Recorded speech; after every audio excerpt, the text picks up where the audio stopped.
Hello दोस्तों, स्वागत है आपका हमारे YouTube channel target exam only में। आज की क्लास में हम यूपी टेट के बारे में बात करेंगे, जिसमें हमारे YouTube channel target exam only पर एक बैच चल रहा है जिसका नाम है अग्नि परीक्षा बैच। क्या नाम है? अग्नि परीक्षा बैच। और यह हमारे यूट्यूब चैनल पर बिल्कुल फ्री ऑफ कॉस्ट आपको प्रोवाइड किया जाएगा, ठीक है। और इस बैच में मैं आपको पढ़ाती हूँ संस्कृत विषय को, जिसमें आज का हमारा टॉपिक होगा संज्ञा और उसके प्रकार। क्या होगा? आज हमारा एक न्यू टॉपिक होगा। आज हमारा न्यू टॉपिक है जिसका नाम है संज्ञा और उसके प्रकार, ठीक है। और यह क्लास आपके प्राइमरी और जूनियर दोनों एग्ज़ाम के लिए बहुत ही ज़्यादा इम्पोर्टेंट क्लास है। क्लास नंबर 9 है और मेरी क्लास शाम को 3 बजे होती है। इससे पहले मैंने आपको 2 से 3 टॉपिक करा दिए हैं। इससे पहले मैंने आपको भाषा भाषा विचार कराया है, ठीक है। भाषा विचार कराया है इससे पहले मैंने आपको। और क्या कराया है? और प्रत्याहार, ठीक है। और प्रत्याहार कराए हैं, प्रत्याहार कराए हैं, महेश्वर सूत्र कराए हैं, महेश्वर सूत्र भी करा दिए हैं। और उसके बाद कल जो मेरा टॉपिक ख़त्म हुआ है वो है वर्णमाला। वो क्या हुआ है? वर्णमाला हमारा कंप्लीट हो गया है। मैंने बहुत अच्छे से सभी क्लासेस को कराया है। अगर आपने मेरी क्लास नहीं देखी है तो आप हमारे यूट्यूब चैनल पर जाकर वहाँ सभी क्लासेस की मैंने प्लेलिस्ट बना दी है। आप प्लेलिस्ट के माध्यम से सभी क्लासेस को देख सकते हैं, ठीक है।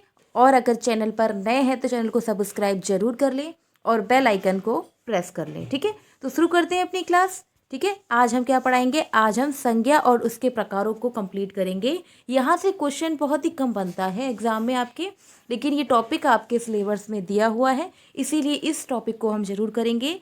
और ज़्यादातर क्या होता है, संस्कृत में ज़्यादातर टॉपिक ऐसे होते हैं जिनके सूत्र ही पूछे जाते हैं, जिनके सूत्र ही पूछे जाते हैं। तो इसीलिए ज़्यादातर आप उसकी थ्योरी पर ध्यान ना देते हुए उसके सूत्र पर ध्यान दें, जिससे क्या होगा, आपको वो टॉपिक भी अच्छे से समझ में आ जाएगा और क्वेश्चन भी वहीं से बनते हैं, ठीक है। तो शुरू करते हैं। आज हम पढ़ेंगे संज्ञा और उसके प्रकार। क्या पढ़ेंगे? आज हम पढ़ेंगे संज्ञा और उसके प्रकार। क्या पढ़ेंगे? संज्ञा और उसके प्रकार, जिसमें हम संज्ञा की डेफिनेशन देख लेते हैं। आपको पता ही है वैसे तो कि संज्ञा क्या होता है, लेकिन फिर भी एक बार हम देख लेते हैं कि संस्कृत में किसी व्यक्ति, वस्तु, स्थान, गुण और भाव को क्या कहते हैं? भाव के नाम को संज्ञा कहा जाता है। क्या कहा जाता है? किसी व्यक्ति है, वस्तु है, हमारे आसपास जितनी भी वस्तुएं हैं, ठीक है, वो सभी क्या है? वो सभी संज्ञा है। इंग्लिश में इन्हें नाउन कहते हैं, संस्कृत में संज्ञा कहते हैं और हिंदी में भी इसको संज्ञा ही कहते हैं, ठीक है। इसकी परिभाषा के लिए एक सूत्र है। इसकी परिभाषा के लिए संस्कृत में एक सूत्र है। क्या है? जो कुछ इस प्रकार से है कि संज्ञा यते अन्याम, क्या है? संज्ञा यते अन्या इति संज्ञा। संज्ञा इति अन्या इति संज्ञा। क्या है? संज्ञा यते अन्या इति संज्ञा। अर्थात इसका मतलब क्या होता है? तो इसका अर्थ होता है कि जिसके द्वारा किसी नाम जाना जाए, जिसके द्वारा किसी का नाम जाना जाए, उसे क्या कहते हैं? उसे संज्ञा कहा जाता है। सूत्र क्या है? सूत्र है संज्ञा यते अनया इति संज्ञा। जिसके द्वारा किसी का नाम जाना जाए उसे क्या कहते हैं? उसे ही संज्ञा कहा जाता है, ठीक है। तो संज्ञा हमारी खत्म हो गई। अब हम इसके प्रकार देख लेते हैं। वैसे तो इसके प्रकार बहुत सारे होते हैं, लेकिन जो इम्पोर्टेंट प्रकार है, जहाँ से क्वेश्चन बनता ही है, उन टॉपिक्स को मैं लेके आई हूँ, क्योंकि सब आपके लिए इम्पोर्टेंट नहीं है। अगर ऐसे सिलेबस आप कंप्लीट करने बैठ गए तो आपका ये सिलेबस जो है वो 6 से 7 महीने में भी कंप्लीट नहीं होगा। और आपका एग्ज़ाम तो आपको पता ही है कि आपका एग्ज़ाम जुलाई में है, ठीक है। और आपको पता ही है आपका जो एग्ज़ाम है वो जुलाई में है। तो इसीलिए जितना हो सके जल्द से जल्द अपना सिलेबस कंप्लीट करें और क्या करें, और रिवीजन करते रहें, जिससे आप अच्छा स्कोर प्राप्त कर सकें। 125 का स्कोर तो वैसे भी हम लोगों ने टारगेट रखा है। हमारा बैच है अग्नि परीक्षा बैच, उसके लिए हमने 125 प्लस का स्कोर टारगेट रखा है। अगर आप हमारी क्लासेस को देखेंगे तो उसके थ्रू आप 125 नंबर तो ला ही सकते हैं, लेकिन आपको उसमें मेहनत भी करनी होगी। ऐसा नहीं कि क्लास देख ली और काम चल गया, ऐसा नहीं होगा। आपको उसमें क्या करना होगा? मेहनत खुद से करनी होगी, रिवीजन करना होगा। 2 से 3 बार जब तक रिवीजन नहीं करोगे तब तक चीज़ें समझ में नहीं आती हैं, ठीक है। तो आगे देखते हैं। अब हम इसके प्रकारों को देखेंगे। जो इंपॉर्टेंट प्रकार है उनके सूत्र बहुत बार पूछे जाते हैं, ठीक है। तो पहला प्रकार है संयोग संज्ञा। पहला प्रकार क्या है?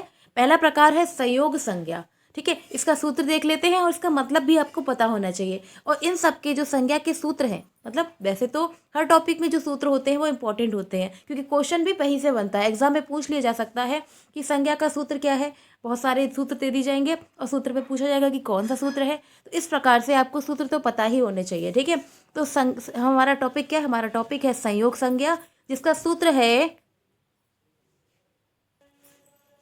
इसका सूत्र है हलोनंतरा संयोगा। क्या है? हलोनंतरा संयोगा। ठीक है, तो इसको आप 2 से 4 बार रिपीट करें कि हलोनंतरा संयोगा, हलोनंतरा संयोगा। ठीक है, अब हम इसका अर्थ देखते हैं कि इसका अर्थ क्या होता है। ठीक है, जो हम पढ़ रहे हैं सूत्र, उसका अर्थ क्या होता है। ठीक है, कि हलोनंतरा संयोगा अर्थात इसका अर्थ क्या होता है। ठीक है, अर्थात इसका अर्थ क्या होता है? तो इसका अर्थ होता है, हलो का मतलब क्या है? हलो का मतलब हो जाएगा हल संधि। हलो का मतलब क्या होगा? तो हलो का मतलब हो जाएगा हल संधि। इसको हम नेक्स्ट पेज पे देख लेते हैं, अच्छे से इसको समझते हैं। ये सूत्र क्या है आपका? सूत्र है हलोनंतरा, हलोनंतरा संयोगा। ठीक है, हलोनंतरा संयोगा अर्थात जिसमें जो हलो है, जिसमें जो हलो है, तो हलो का मतलब क्या है? हल। ठीक है, हल क्या है? हल। हल का मतलब क्या होता है संस्कृत में? तो हल का मतलब होता है व्यंजन। और अंतरा का मतलब क्या होगा? अंतरा का मतलब क्या होगा? अंतरा का मतलब हो जाएगा अंतर। क्या होगा? अंतर। क्या होगा? अंतर। और ये क्या है? संयोग का मतलब संयोग संज्ञा। क्या होगा? संयोग संज्ञा। ठीक है, अर्थात इसका अर्थ क्या होगा कि हल अंतरा यानी कि बीच में, अंतरा। ठीक है, हल माने व्यंजन, अंतरा माने बीच में। तो जिसमें व्यंजन बीच में होता है, जिसमें व्यंजन बीच में होता है। ठीक है, ठीक है, डेफिनेशन कैसे बनेगी? डेफिनेशन बनेगी, इसको देख लेते हैं एक बार फिर से। ठीक है, तो हल का मतलब क्या है? हल का मतलब है व्यंजन। हल का मतलब क्या है? तो हल का मतलब है व्यंजन। और अंतरा यानी कि बीच में, अंतरा यानी कि बीच में। ठीक है, अंतरा यानी कि बीच में।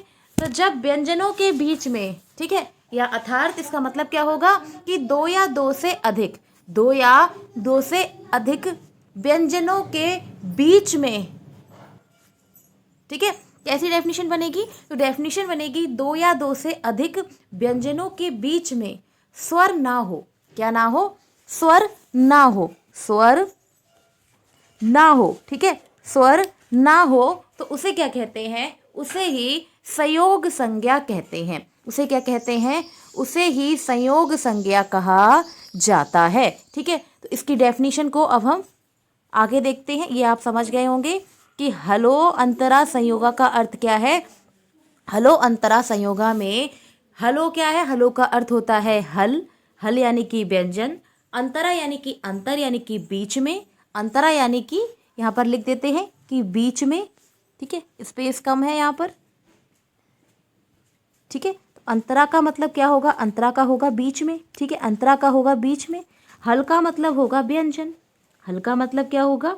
तो हल का मतलब हो जाएगा व्यंजन और अंतरा का मतलब हो जाएगा बीच में। और जिसके 2 या 2 से अधिक व्यंजनों के बीच में संज्ञा, ठीक है, 2 या 2 से अधिक व्यंजनों के बीच में स्वर ना हो तो उसे क्या कहते हैं? संयोग संज्ञा कहते हैं। ठीक है, तो हम देखते हैं हमारी डेफिनेशन को।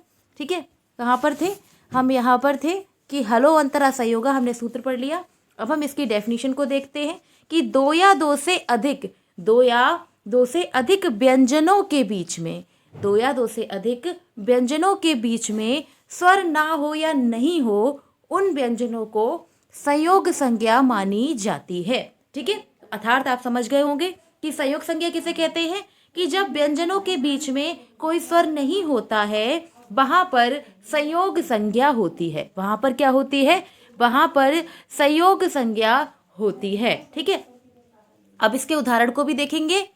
उदाहरण के लिए जैसे, ठीक है, जैसे जैसे उज्जवल, जैसे उज्जवल, तो जो उज्जवल है, जो उज्जवल है, ठीक है, उज्जवल है, इसमें आप देख सकते हैं कि जा और जा, जा और जा के बीच में कोई स्वर नहीं है, तो यहीं पे क्या होगा, यहीं पे संयोग संज्ञा होगी। यहीं पे क्या होगी, यहीं पे संयोग संज्ञा उपस्थित होगी। ठीक है, इसी प्रकार से ज्योत्सना में, इसी प्रकार से ज्योत्सना में जैसे कि ता और सा के बीच में कौन सी संज्ञा है, तो संयोग संज्ञा है। कौन सी संज्ञा है,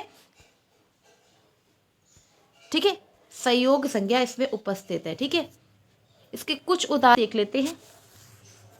ठीक है, जैसे पुष्प में,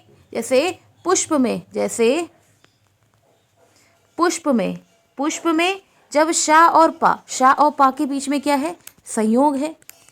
शा और पा के बीच में क्या है, तो संयोग है। इसी प्रकार से अग्नि में गा और ना, और राष्ट्र में शाटर, क्या है, शाटारा, यानी कि राष्ट्र में कैसे होगा, ठीक है, राष्ट्र में तो ये शा हो जाएगा, टा हो जाएगा और ये रा हो जाएगा।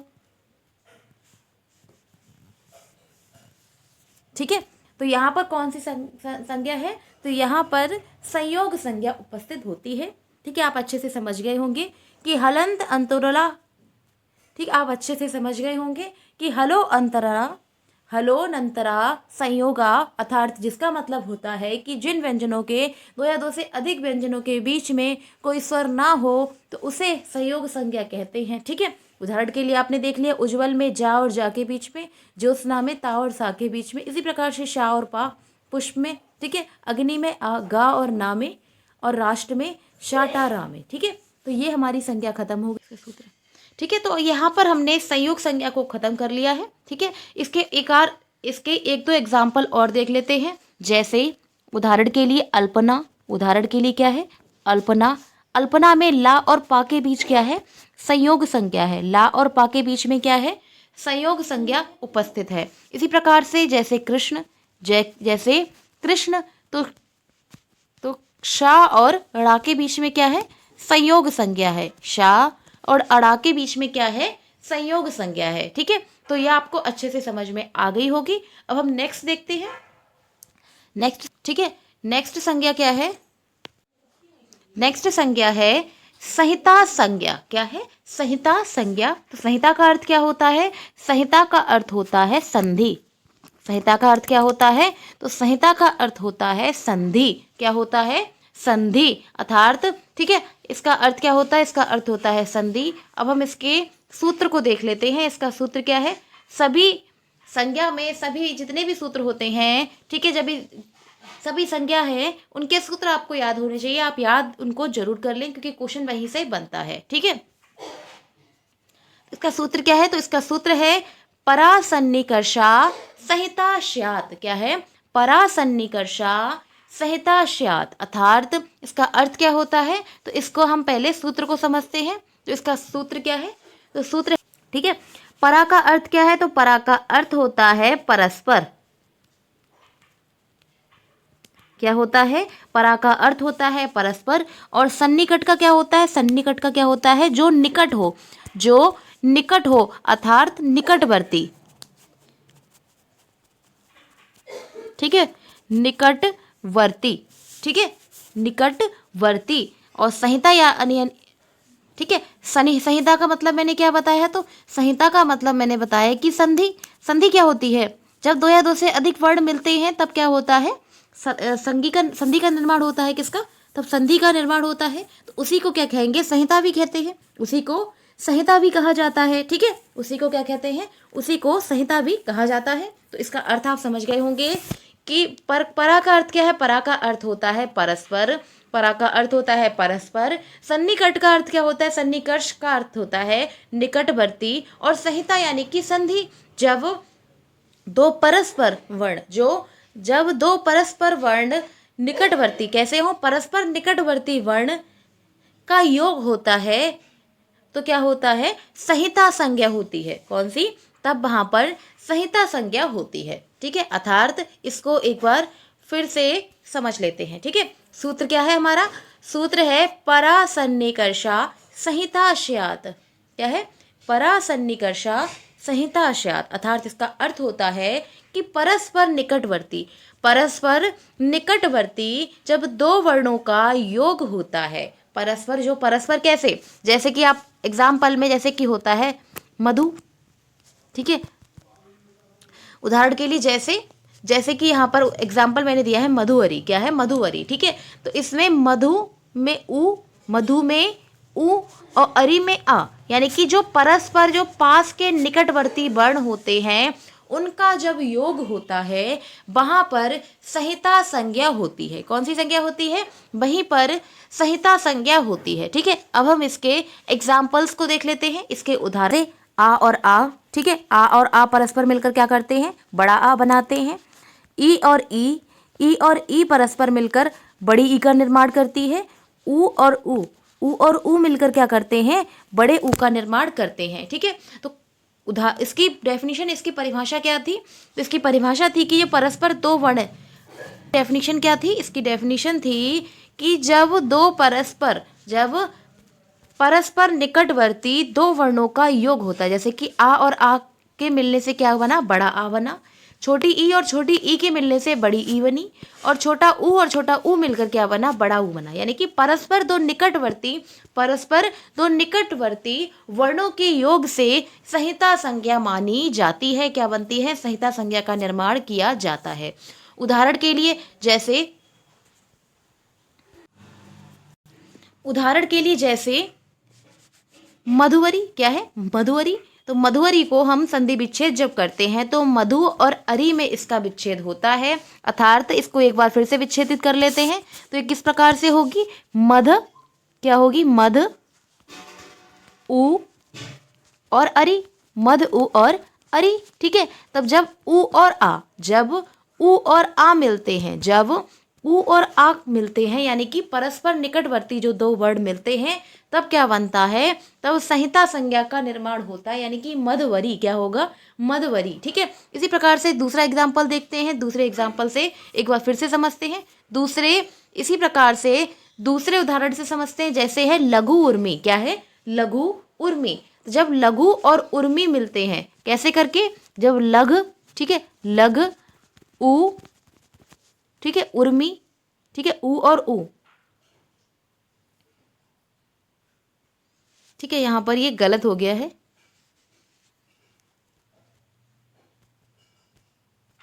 ठीक है। इसका एक बार फिर से विच्छेद करते हैं तो कैसे होगा कि लघ,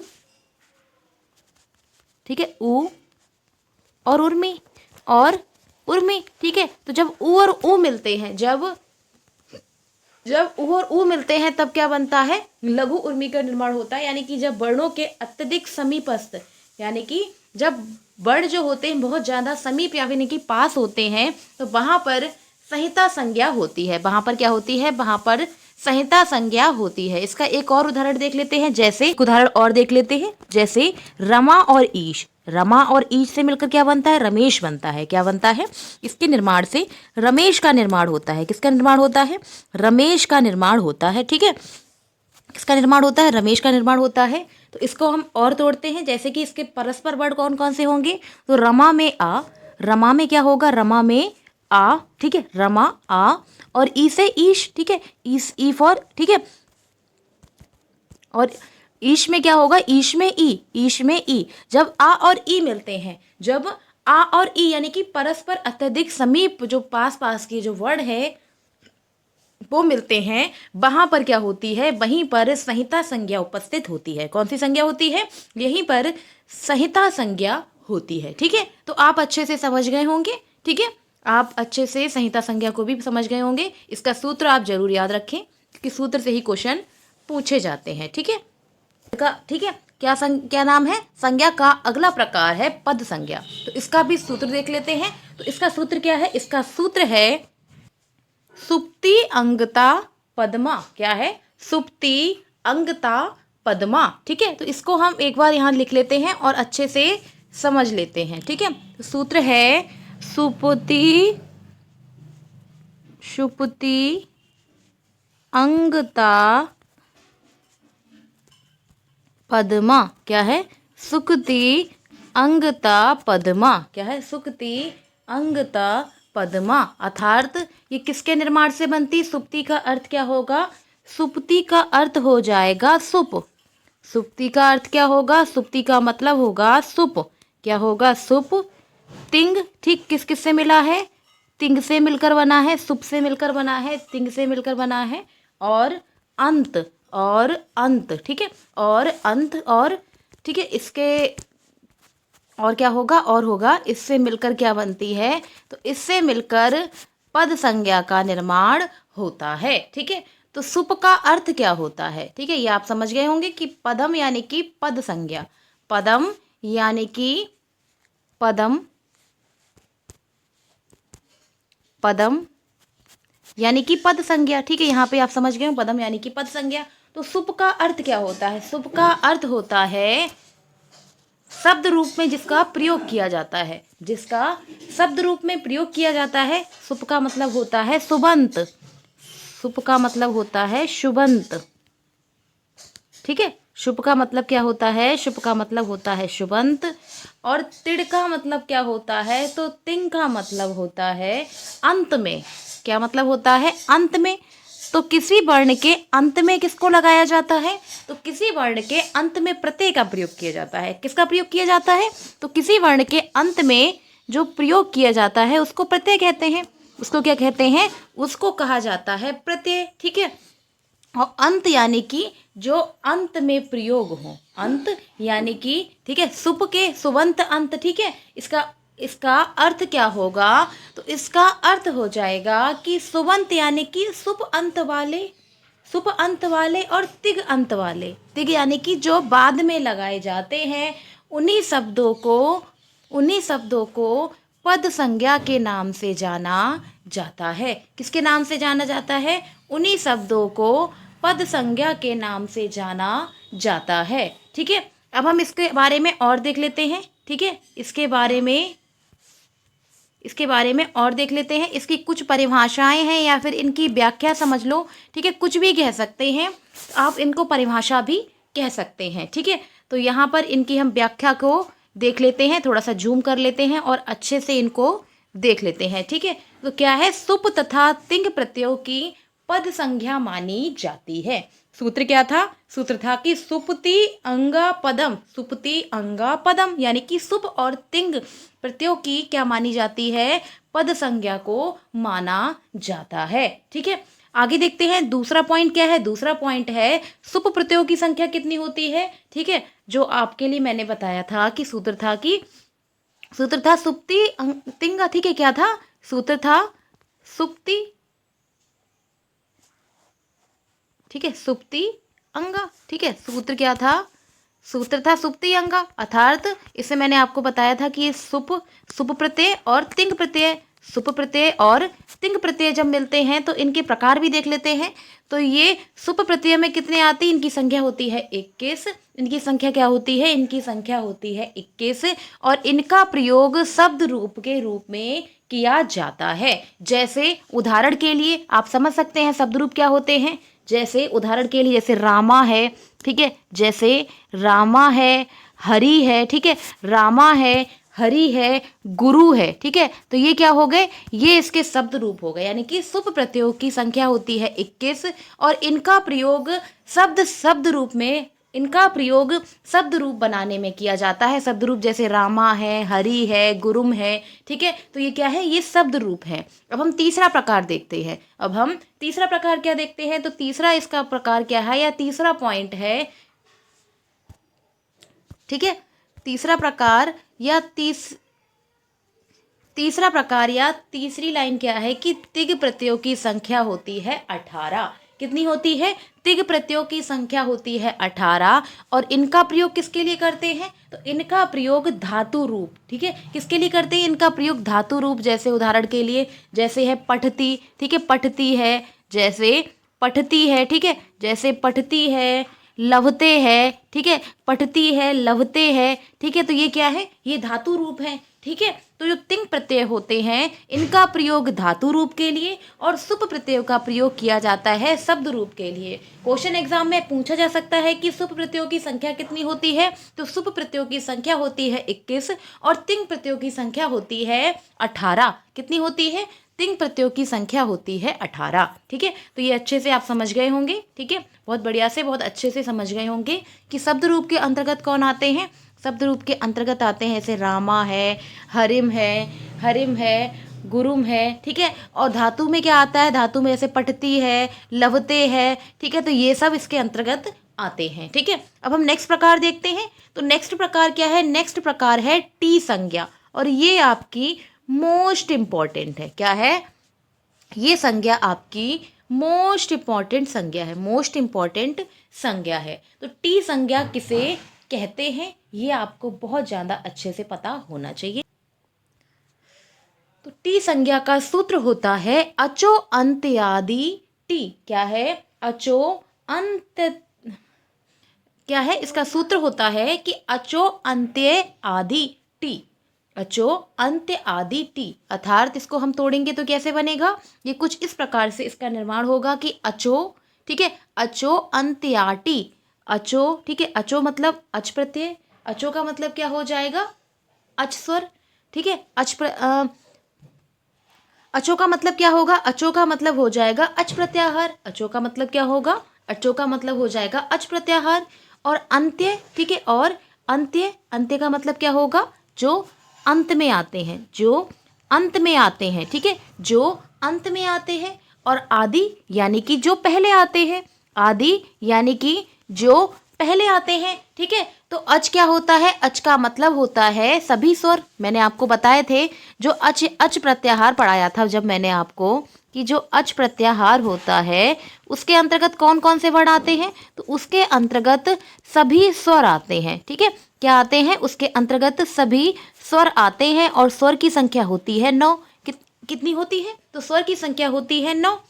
तो इसका अर्थ क्या होगा कि अच यानी कि सभी स्वर जिसके अंत और आदि में, जिसके अंत और आदि में आए, वहां पर टी संज्ञा होती है। वहां पर क्या होती है, वहां पर टी संज्ञा होती है। अर्थात इसका अर्थ क्या होगा, तो इसका अर्थ भी देख लेते हैं, आप अच्छे से समझ गए होंगे। एक बार मैं फिर से यहीं पे बता देती हूँ कि इसका सूत्र है अचो अंत्यादि टी। क्या है, अचो अंत्यादि टी। अचो का मतलब होता है अच, अचो का मतलब में, अचो का मतलब होगा अच प्रत्याहार।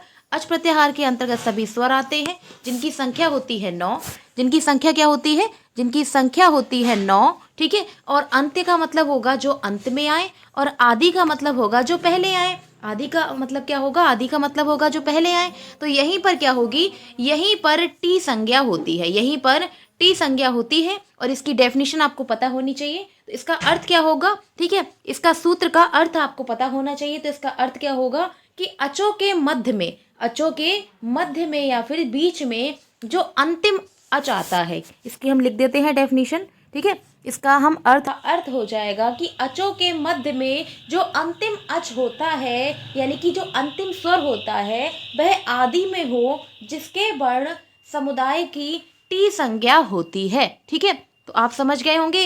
एक बार इसका अर्थ फिर से बता देते हैं। तो इसका अर्थ होता है कि जो अच है, अच यानी कि जो स्वर है, अच यानी कि जो स्वर है, तो स्वरों के बीच में, स्वरों के बीच में, स्वरों के बीच में, और जो अंतिम स्वर आता है, स्वरों के बीच में जो अंतिम स्वर आता है, क्या आता है, जो अंतिम स्वर आता है, वह आदि में हो, वह आदि में हो, तो उसे क्या कहते हैं, उसे कहते हैं टी संज्ञा।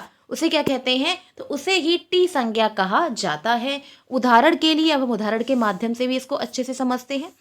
तो इसका उदाहरण क्या होगा, पहला उदाहरण है रामा। पहला उदाहरण क्या है, रामा। क्या है, रामा।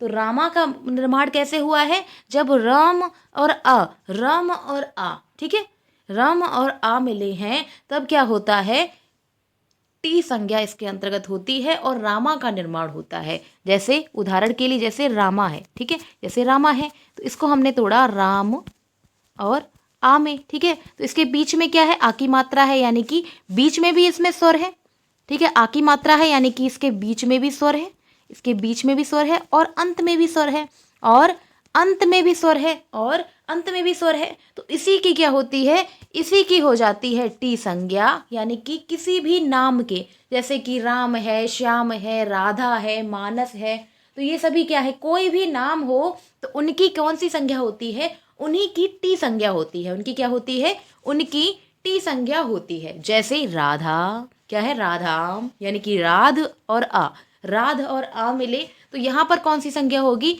यहाँ पर भी टी संज्ञा होगी, यहाँ पर भी क्या होगी, यहाँ पर भी टी संज्ञा होगी। इसी प्रकार से तीसरा एग्जाम्पल क्या है, तो तीसरा एग्जाम्पल या उदाहरण है, तीसरा उदाहरण है मनस। तीसरा उदाहरण क्या है, मनस। जब माँ अ न आ स, ठीक है, इनको हमने तोड़ लिया, माँ आ न आ स में। यहाँ पर जो अंतिम स्वर है, जहाँ पर जो अंतिम स्वर है वो नकार में विद्यमान आ है। कैसा है, निगेटिव में है, यानी कि नकार में विद्यमान आ है। आ के बाद में जो स्वर आया है, आ के बाद में जो, ठीक है, जो आ है, इसमें जो अंतिम आ है, इसमें जो अंतिम आ है, उसके बाद में जो व्यंजन आया है, उसके बाद में जो व्यंजन आया है, उसी की क्या की जाती है, उसी की टी संज्ञा गिनी जाती है। क्या होती है, उसी की टी संज्ञा गिनी जाती है। तो मनस में क्या होगी, मनस में भी टी संज्ञा उपस्थित होगी। ठीक है, तो इसमें जितने भी एग्जाम्पल पढ़े, तो ये सभी जो उदाहरण हैं वो सभी टी संज्ञा के उदाहरण हैं। बहुत अच्छे से आपको, मैं आशा करती हूँ आपको ये बहुत अच्छे से समझ में आ गई होगी कि टी संज्ञा का निर्माण किस प्रकार से होता है। ठीक है, अब हम आगे देखते हैं।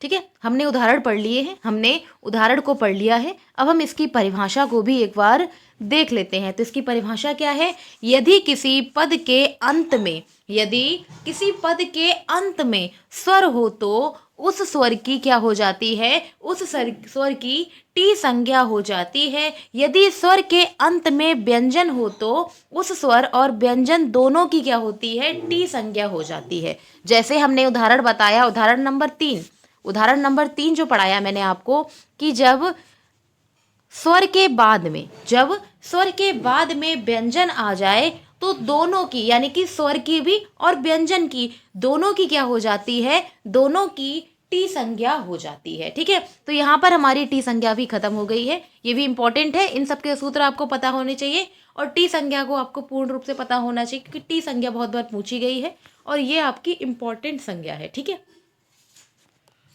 नेक्स्ट प्रकार देखते हैं, प्रकार नंबर, ठीक है, नेक्स्ट प्रकार है हमारा प्रगहा संज्ञा। नेक्स्ट प्रकार क्या है, प्रगहा संज्ञा। कौन सी संज्ञा, प्रगहा संज्ञा। इसका सूत्र भी पूछा जाता है और इंपॉर्टेंट सूत्र है कि प्रगहा संज्ञा किसे कहा जाता है। तो प्रगहा संज्ञा जिसका सूत्र है, जिसका सूत्र क्या है, जिसका सूत्र कुछ इस प्रकार से है, इसका सूत्र कुछ इस प्रकार से है, इदुदा द्विवचन प्रगहाम, इदुदा द्विवचन प्रगहाम। अर्थात इसको हम कैसे तोड़ेंगे, तो इसको हम तोड़ के देखते हैं कि किस प्रकार से इसका निर्माण किया गया है। सूत्र को एक बार फिर से देखते हैं। सूत्र है इदुदेद द्विवचनम। क्या है, इदुदेद द्विवचनम। अर्थात इसका हम विच्छेद करेंगे तो क्या होगा, इत उत एत द्विवचन प्रगहम। क्या है, इत उत एत द्विवचनम प्रगहेत। ठीक है, सूत्र एक बार फिर से लिख लेते हैं। यहाँ पर कुछ थोड़ा सा देते हैं कि इदु इदु देद इदु इदु देद द्विवचनम। क्या है, इदु देद द्विवचनम प्रगहम। क्या है, प्रगहम। अर्थात इसका अर्थ होगा इत, इसका विच्छेद करेंगे तो इत उत एत द्विवचनम प्रगहम, द्विवचनम प्रगहम। ठीक है, तो ये इसका विच्छेद हो जाएगा। और इस विच्छेद या फिर इस सूत्र का अर्थ क्या होता है, तो इस सूत्र का अर्थ होता है कि द्विवचना अंतात ई उ ए, द्विवचनांत ई उ ए की प्रगहा संज्ञा होती है। जब ई, ठीक है, बड़ा ऊ और ए मिलते हैं तो इनकी क्या होती है, इनकी प्रगहाम संज्ञा होती है। क्या होती है, प्रगहा संज्ञा होती है। उदाहरण के लिए जैसे हरि एतव। क्या है, हरि एतव, यानी कि ई मिला, यहाँ पर बड़ी ई आई और ए यानी कि ए आया, यानी कि ए आया। ठीक है, तो हरि एतव क्या है, हरि एतव में कौन सी संज्ञा है, तो इसमें प्रगहा संज्ञा है। इसका सूत्र बहुत इंपॉर्टेंट है, सूत्र आपको पता होना चाहिए, क्वेश्चन यहीं से बनते हैं। ठीक है, दूसरा प्रकार है, दूसरा इसका उदाहरण है विष्णु इमौ। क्या है, विष्णु इमौ, यानी कि जहाँ पर ई उ और ए का प्रयोग हो वहाँ पर प्रगहा संज्ञा होती है। ठीक है, इसके और उदाहरण देख लेते हैं। तो इसका एक उदाहरण है गंगा यानी कि गंगे अमु क्या है, गंगे गडगे अमु, गडगे अमु, ठीक है, गडगे अमु, ठीक है। इसी प्रकार से अग्नि इति, इसी प्रकार से अग्नि इति, ठीक है, अग्नि इति, ठीक है। तो ये इसके क्या हो गए, इसके उदाहरण हो गए। इसका सूत्र आपको जरूर याद होना चाहिए कि क्वेश्चन सूत्र से ही पूछे जाते हैं। नेक्स्ट प्रकार देखते हैं। नेक्स्ट प्रकार क्या है, नेक्स्ट प्रकार है वृद्धि संज्ञा। नेक्स्ट प्रकार क्या है,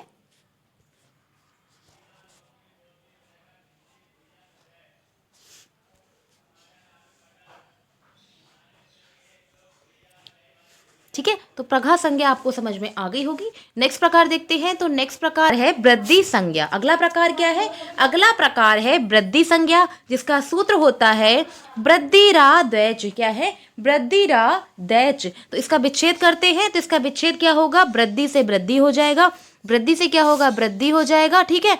वृद्धि से वृद्धि संज्ञा हो जाएगा। र यानी कि आत और दैच का मतलब एच प्रत्याहार।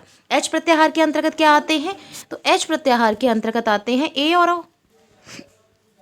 एच के अंतर्गत क्या आते हैं, ए और ओ का प्रयोग किया जाता है। और आत का मतलब क्या होगा, ठीक है। इसको एक बार फिर से देखते हैं, ठीक है, इसको एक बार फिर से समझते हैं। तो इसका सूत्र क्या है, इसका सूत्र है वृद्धिरादैच। क्या है, इसका सूत्र होता है वृद्धिरादैच। तो वृद्धि का मतलब होगा वृद्धि संज्ञा, आ का मतलब हो जाएगा आ का मतलब क्या होगा, बड़ा आ, ठीक है। और एच का मतलब हो जाएगा, तो एच का मतलब होता है ए और औ। क्या होगा, एच का मतलब हो जाएगा ए और औ, ठीक है। तो इसका अर्थ देख लेते हैं। तो इसका अर्थ होता है जब आ ए औ, जब आ ए औ इन तीन वर्णों की क्या होती है, जब जब आ और ए ये तीन वर्ण जब मिलते हैं वहां पर वृद्धि संज्ञा होती है। वहां पर क्या होती है, वहां पर वृद्धि संज्ञा होती है, ठीक है। तो इसका हम उदाहरण देख लेते हैं। इसका उदाहरण है त्याग में आ। त्याग में क्या है, त्याग में किसका प्रयोग किया गया है, त्याग में क्या आएगा, आ आता है। सदैव में एव आता है और महाऔषधि में औ आता है। तो यहाँ पर कौन सी संज्ञा होती है, यहाँ पर वृद्धि संज्ञा मानी जाती है। जब आ ए औ जैसे वर्ण, ये तीन वर्ण प्रयोग किए जाते हैं, वहां पर वृद्धि संज्ञा होती है, ठीक है। अगला प्रकार देखते हैं, आखिरी प्रकार है। अगला प्रकार है गुण संज्ञा। अगला प्रकार क्या है, गुण संज्ञा। तो गुण संज्ञा का सूत्र होता है अदैंग गुणा। क्या है, अदैंग गुणा। अदैंग गुणा का अर्थ क्या होता है, इसका पहले हम विच्छेद करते हैं। तो इसका विच्छेद हो जाएगा, अद का मतलब हो जाएगा अत। अद का मतलब क्या हो जाएगा, अत यानी कि आ, अत यानी कि आ, ठीक है, अत यानी कि आ, ठीक है, अत यानी कि आ। एंग का मतलब क्या होगा, जिसमें ए और ओ आए, जिसमें ए और ओ आए, एंग, ठीक है। एंग का मतलब क्या होगा, ए और ओ आए, वहां पर गुण संज्ञा होती है। वहां पर क्या होती है, वहां पर गुण संज्ञा होती है, ठीक है। उदाहरण के लिए, ठीक है, पहले इसका अर्थ समझ लेते हैं, इसके बाद इस सूत्र, ठीक है, इस सूत्र का अर्थ देख लेते हैं कि अदैंग गुणा का अर्थ क्या होता है।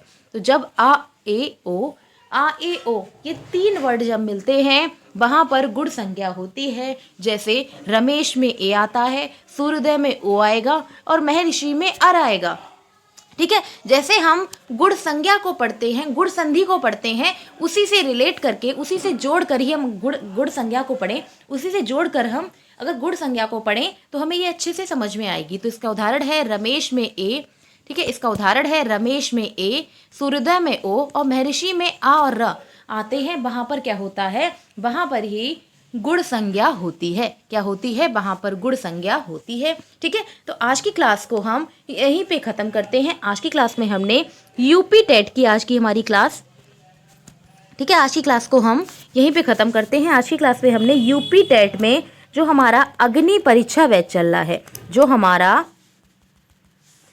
जो हमारा अग्नि परीक्षा बैच चल रहा है, कौन सा बैच चल रहा है, अग्नि परीक्षा बैच चल रहा है। इसमें मैं आपको पढ़ाती हूँ संस्कृत और आज हमारा टॉपिक था संज्ञा, ठीक है। और आज हमारा टॉपिक था संज्ञा, जिसको हमने आज कंप्लीट कर लिया है। ये आपका ज़्यादा इम्पोर्टेंट टॉपिक नहीं था। क्वेश्चन आपसे एक दो बार ही पूछे गए हैं, इस टॉपिक से एक दो बार ही क्वेश्चन पूछे गए हैं, ठीक है। तो तो इसको आप पढ़ जरूर लें, क्योंकि यूपी टेट के सिलेबस में, सुपर टेट के सिलेबस में संज्ञा दिया गया है। तो इसीलिए आप, ऐसा नहीं कि क्वेश्चन अगर नहीं आया तो उसको आप कंप्लीट ना करें, सबको कंप्लीट करें, क्योंकि ज़रूरी है। ठीक है, एग्जाम में क्वेश्चन बन सकता है, जब टॉपिक दिया है तो क्वेश्चन भी बन सकता है। तो ठीक है, आज की क्लास को हम यहीं ख़त्म करते हैं, कल मिलते हैं नेक्स्ट टॉपिक के साथ। क्लास अच्छी लगे तो लाइक शेयर सब्सक्राइब करें। Thank you.